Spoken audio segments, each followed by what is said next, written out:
How to choose a pickup time in Waymo. Hi everyone, I'm here to assist you today. Without any delay, let's jump right in.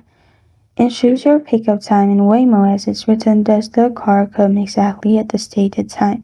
Most of the time, yes, but arrival could be 5 minutes late as well. In most cases, if the car comes early, it won't leave before your originally chosen pickup time. However, the car might have to circle the block and come back if it arrives early.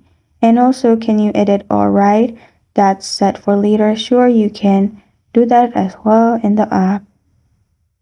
And which times are available? At this time, you can choose a pickup time from 5 minutes up to 1 hour out in Waymo as well. This is how to choose a pickup time in Waymo.